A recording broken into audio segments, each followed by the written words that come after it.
Lo dijo él. A primera hora. Muy bien, 7:13. Sigamos en la tónica del análisis respecto de lo que va a pasar en la Fiscalía General del Estado y, por supuesto, ya las cosas dadas. La doctora Salazar no es más fiscal general del Estado. Ella ha sido nombrada embajadora ante la República Argentina. Su beneplácito fue concedido en enero del año pasado. 15 meses después la nombran como embajadora. Tenemos un fiscal subrogante que es el doctor Toainga. Y claro, en medio de todo esto, el Consejo de Participación Ciudadana y Control Social busca acelerar el proceso. Yo en lo personal, y se lo he dicho a Andrés Fantoni, se lo he dicho a varios consejeros, se lo voy a decir también a David Rosero, que está acá con nosotros, y he sido completamente crítico del rol del Consejo, porque tuvieron 2 años para hacer este proceso y no lo hicieron. Finalmente ahora parece que el Consejo sí se está poniendo pilas y ya comenzó justamente a encaminar el proceso. David Rosero, ¿cómo le va? Bienvenido, miembro del Consejo de Participación Ciudadana y Control Social.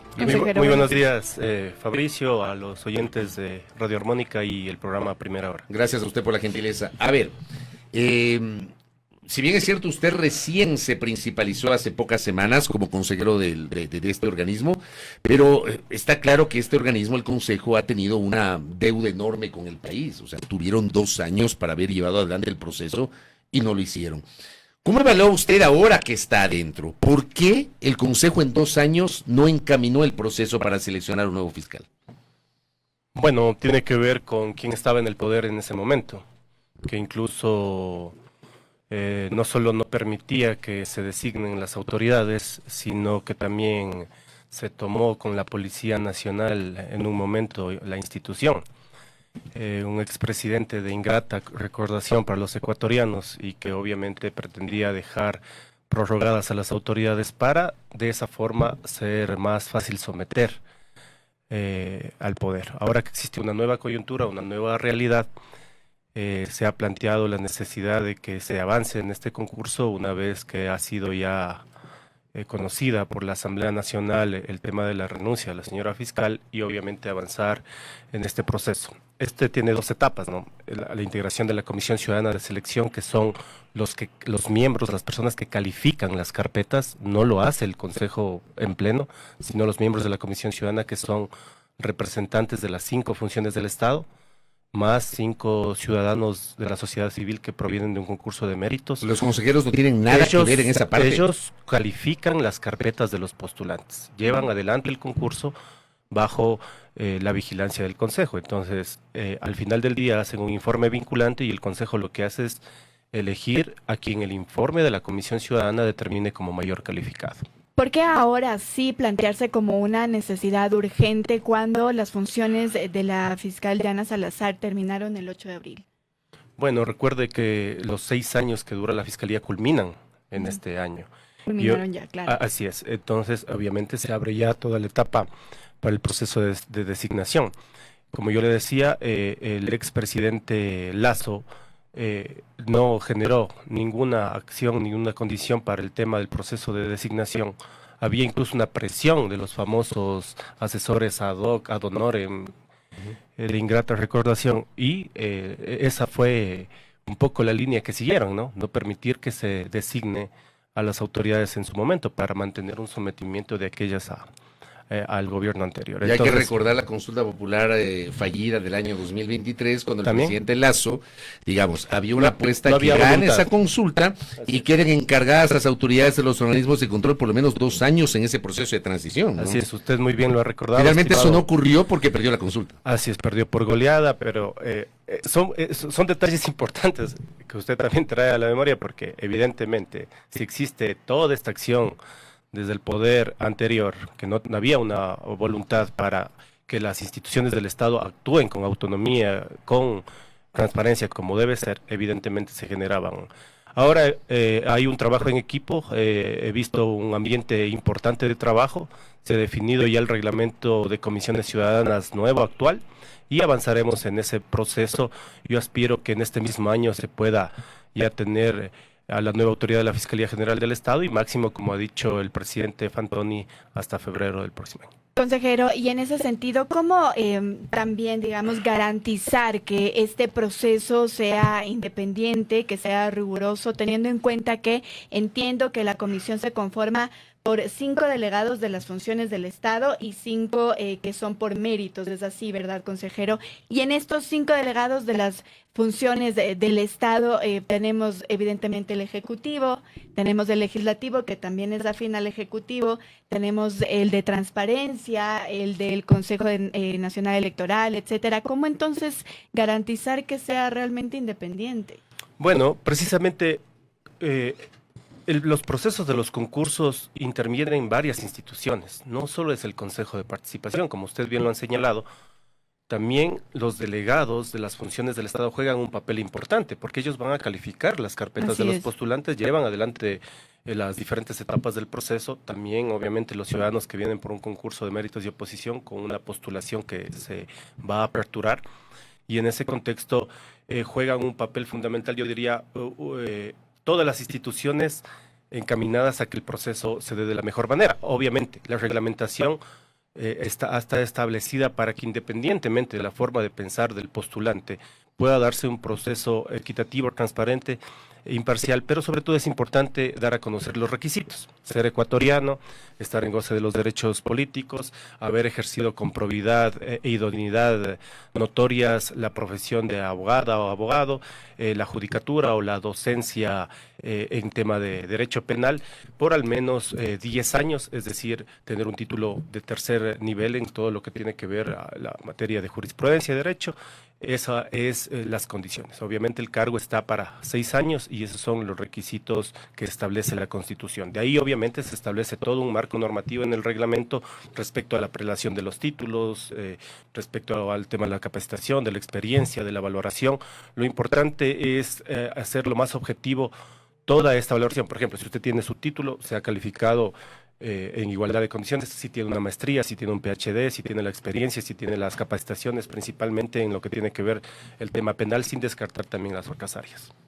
Eso ya está en el reglamento. Está en el reglamento. Eso no va a ser reformado, se va a mantener tal cual. Bueno, nosotros hemos decidido avanzar con lo que tenemos. Con lo que tiene en este momento. Ahora, una de las cosas que siempre se discute en los procesos de selección, y David, usted ha estado en varias ocasiones en el Consejo de Participación Ciudadana y Control Social, es el tema de la subjetividad de algunas etapas. Ejemplo, la famosa prueba oral o la famosa entrevista. De hecho, es innegable recordar lo que pasó en el año 2019 cuando designaron a la doctora Salazar como fiscal general del Estado. La doctora Salazar llegaba no liderando el proceso a la prueba oral o a la entrevista oral, donde obviamente presentaron ahí ante los miembros del Consejo Transitorio sus exposiciones. Quien estaba encabezando el concurso era Mer Benavides. Y resulta que es en esa prueba oral, entre comillas, donde la doctora Salazar logra pasar al frente y se convierte en fiscal general del Estado. Y esto a lo largo del tiempo, y traigo a colación ese como ejemplo, pero ha habido otros casos en los cuales ha habido esta subjetividad. Se garantiza que no va a haber criterios subjetivos, sino netamente objetivos, de acuerdo al reglamento que usted nos está mencionando. Le voy a decir lo que no va a pasar, estimado Fabricio. A ver. Cuando en una sabatina un expresidente dijo que Galo Chiriboga debía ser fiscal por los 8 costados, y en ese tiempo, 2010, 2012, nos opusimos, quien le habla y otra consejera. Usted y Andrés Rivera, que eran los infiltrados del Consejo. Bueno, esa es otra historia. Es que así les decían, porque ustedes eran los infiltrados. Así nos decía el expresidente que ahora está en Bélgica, ¿no? Bueno, pero recordará, Fabricio, que el octavo saltó a primero. Eso fue lo más burdo, lo más absurdo. Estaba ahí el doctor Antonio Gagliardo y el señor Bisuete, me parece, liderando en ese tiempo, pero eso pasó.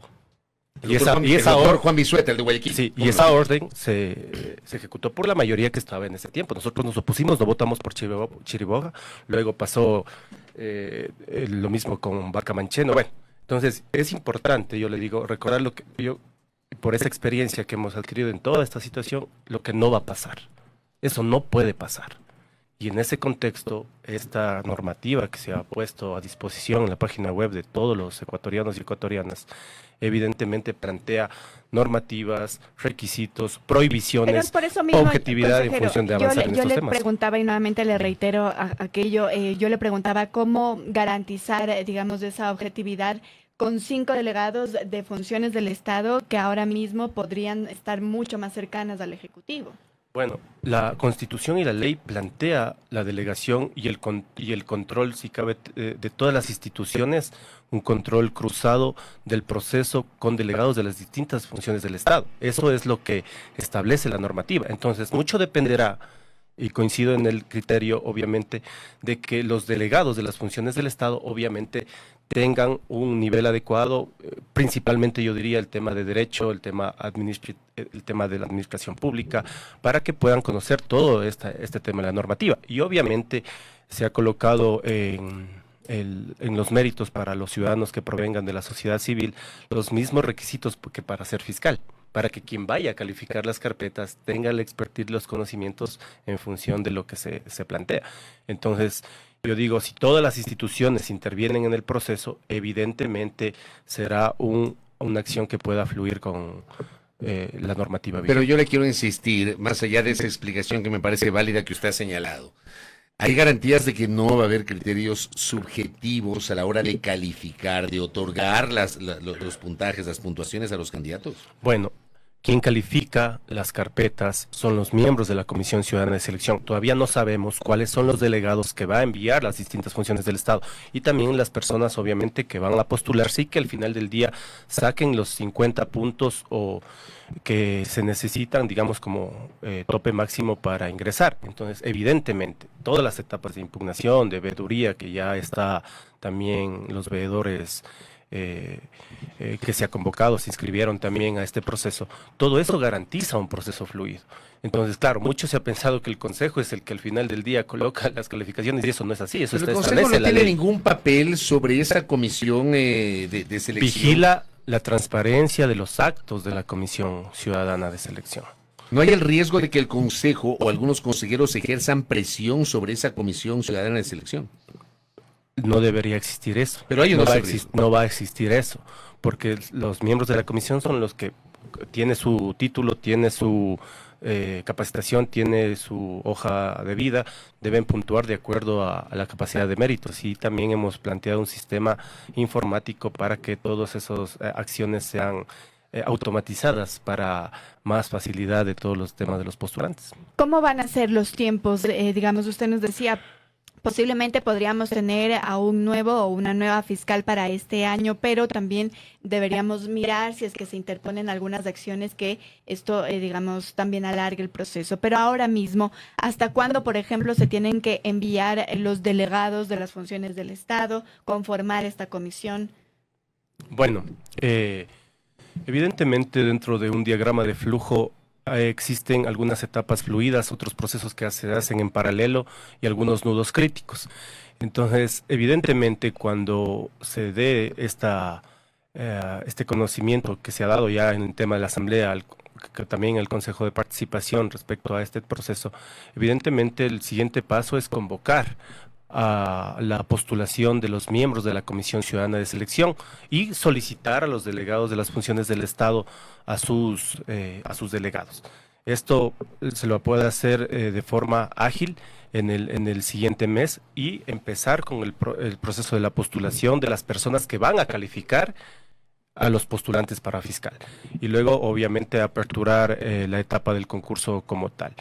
De acuerdo a todo ese cálculo, yo creo que este año puede darse ese proceso. Evidentemente, si se presentan en el proceso acciones de protección o todo eso, podría esto generar un agravamiento, pero no debería darse en función, yo digo, de que las cosas se manejen con normalidad de acuerdo a la normativa. Entonces, eso estaría, yo creo que en este año se podría dar esa autoridad y máximo, como ha dicho el presidente del Consejo, hasta febrero. Ahora, evidentemente esto es por etapas. De aquí tiene que constituirse la Comisión Ciudadana de Selección.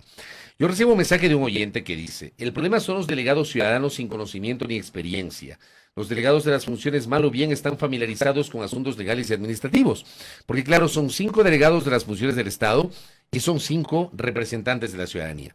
¿Cómo garantizar que esos 5 representantes de la ciudadanía primero respondan efectivamente a la ciudadanía y no sean, digamos, delegados camuflados de organizaciones políticas o de políticos allí?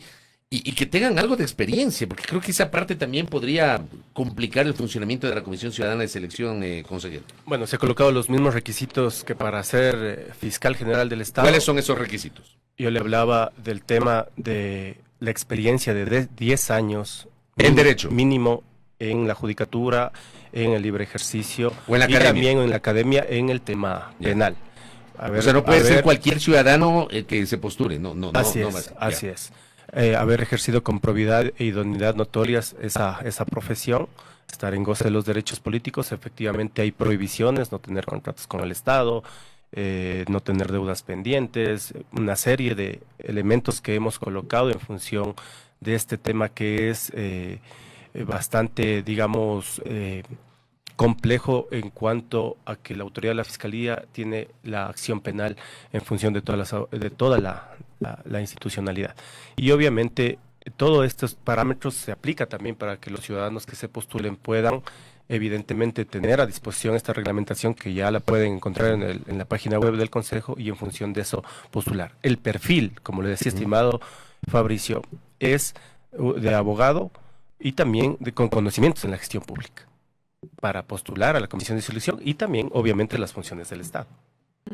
¿Qué ocurre con los otros, digamos, concursos que también están pendientes por parte del Consejo de Participación Ciudadana? Entiendo que está una renovación del Consejo Nacional Electoral, la Defensoría me parece también, la designación del Contralor también está pendiente, consejero. Bueno, no sé si alguna otra autoridad vaya a renunciar, pero nosotros hemos preparado todo el proceso para impulsar los concursos que son necesarios avanzar. El día de ayer conformamos el equipo técnico para el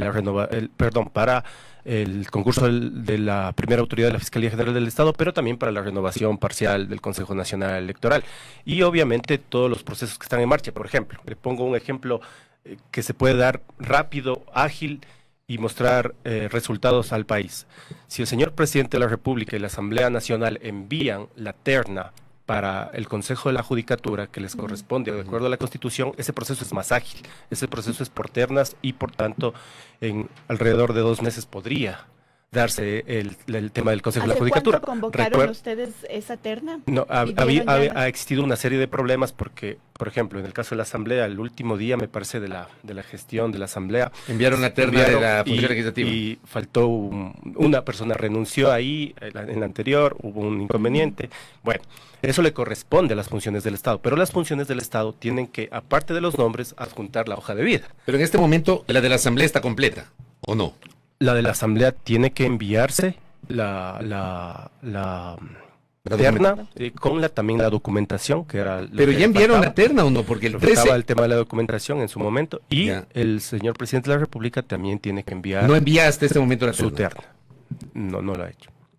Entonces, eso se podría agilitar y avanzar en los procesos. Oiga, doctor, en medio de todo esto y, digamos, dejando de lado el tema de los procesos que en este momento llevan adelante ustedes, hay una expectativa en el sentido de que desde la Presidencia de la República se pretende impulsar un paquete de reformas a la Constitución. No sabemos el contenido, pero está claro que hay una intención respecto del Consejo de Participación Ciudadana y Control Social. Si no desaparecerlo, por lo menos retirarle la atribución nominadora de autoridades de control. ¿Usted cómo le ve esta posibilidad de una reforma constitucional en este sentido? Bueno, mire, hemos pasado, y puedo decirlo en carne propia, tantas propuestas, planteamientos con respecto a esta situación que en verdad debería abrirse un debate nacional porque me parece que la calentura no está en las sábanas. ¿A qué me refiero con esto? Evidentemente yo creo que cuando se daban todas estas propuestas, incluso el transitorio quería autoinmolarse, ¿no? Porque decía, después de nosotros, todo lo demás ya no existe y entregaron presupuestos, sacaron partidas, dejaron prácticamente logística y operacionalmente al Consejo en soletas por el tema de la consulta popular que luego se perdió el expresidente Lasso. Y luego venía una serie de propuestas en torno a cómo mejorar ese tema. Pero yo decía que la calentura no está en las sábanas porque muchos dicen desaparezcamos esta o tal o cual institución cuando suceden crisis en la institucionalidad, pero nadie debate el tema de fondo. ¿A dónde van las atribuciones de esa institución A, B o X o Y o Z que se pretende desaparecer. Entonces, ese es un debate serio académico que debería realizarse, porque ¿qué es lo que pretendía el señor Lasso? Quitar el Consejo para él ser el quien designe las autoridades directamente. Eso es lo que pretendía en su momento. Entonces, por eso fue rechazado por el pueblo ecuatoriano. Pero yo considero que a estas alturas de cómo se va dando la coyuntura hay una nueva realidad. Y he escuchado también de parte de los voceros del gobierno que esa propuesta de alguna forma está en el congelador. Y obviamente nosotros necesitamos avanzar con las atribuciones constitucionales que nos corresponden. Evidentemente yo soy un respetuoso de lo que decide el pueblo. Cuando fue la consulta del Yasuní y del Chocó Andino y ganó esa consulta en función de los intereses populares, evidentemente pasó toda esa situación. Lo mismo con el tema del Consejo de Participación. Para usted, específicamente entonces, consejero, para usted, ¿debe continuar el Consejo de Participación Ciudadana y Control Social tal y como está, con la competencia que tiene ahora mismo? Nosotros vamos a continuar, vamos a ejercer pero debería quedarse, digamos, como institución el Consejo de Participación Ciudadana y Control Social. Exactamente, porque en esta coyuntura y con todo lo que ha venido pasando en función de un trabajo en equipo, de un trabajo coordinado, de una acción importante de impulsar todos los procesos liderado también por el presidente del Consejo de Participación, se ha visto un trabajo importante. Mire, son alrededor de 6.000 inscritos en el diplomado de Transparencia y Participación Ciudadana que hemos hecho convenio con algunas universidades para el tema de capacitación. Y se han hecho algunas cosas, claro, que no tienen tal vez un foco mediático, pero es importante toda la acción que ha desplegado el Consejo en temas de capacitación, en temas de mecanismos de participación, en otras acciones que fundamentan una acción institucional para enrumbar a mejores tiempos también el tema de la institucionalidad. Y lo último, ¿qué va a pasar con la función electoral, con el Consejo Nacional Electoral? ¿Cuándo van a retomar ese proceso? Bueno, le comentaba que el día de ayer ya reconformamos el equipo técnico para avanzar. Pero ese está más verde que el de la Fiscalía. En el proceso más bien está más adelantado. Está más adelantado. Porque falta el tema de la prueba de oposición y luego ya se designará a quienes salgan del CNE y luego avanzar con el otro proceso de renovación total. ¿Hasta cuándo creen que ese proceso esté listo? Bueno, yo aspiro que este año también se culmine con ese concurso porque, le comento, eso estaba al 50% ya avanzado y únicamente falta ya la prueba de oposición y el proceso de impugnación. Si es que no hay, digamos, alguna elección, una consulta No popular, tiene nada que ver que existe elección. Y eso quiero ser enfático en que no tiene absolutamente nada que ver que se dé un proceso de elección. Recordará, estimado Fabricio, usted que es muy estudioso del tema de la historia del país. Mire, cuando estuvo Lenín Moreno de presidente, estuvo Gustavo Vega de presidente del CNE. Y en ese momento de la consulta popular se dio un cambio en el Consejo Nacional Electoral y asumió consejera Tamaín, que fue presidenta del CNE. ¿Cómo no? Entonces no tiene absolutamente nada que ver que se convoquen a elecciones de revocatoria del alcalde de Quito, por poner un ejemplo, o de cualquier otra cosa que quieran inventarse. No tiene absolutamente nada que ver porque la Constitución establece la renovación del Consejo, cambio, si no se quedarían ad infinitum, pues. Claro, pero por ejemplo los procesos de fiscalización se frenaron en la eso es otra cosa. Esa es otra cosa. Esa es una cosa muy diferente. Incluso el pronunciamiento del procurador dice hasta que sean legalmente reemplazados. No dice hasta que convoquen elecciones y se sigan quedando en el puesto. Correcto. David, gracias por el tiempo. Gracias, consejero. Confiemos en que el Consejo de Participación Ciudadana y Control Social no tenga tropiezos y con agilidad lleve adelante el concurso de méritos y oposición para designar a la nueva autoridad de la Fiscalía General del Estado. Y sobre todo, confiemos, ya, al rato somos utópicos, ¿no? Idealistas, que de ese proceso salga el mejor o la mejor para ocupar el cargo para los siguientes 6 años. Gracias a nuestro invitado David Rosero, consejero del Consejo de Participación Ciudadana y Control Social. Primera plana. Todas las noticias, todas las voces.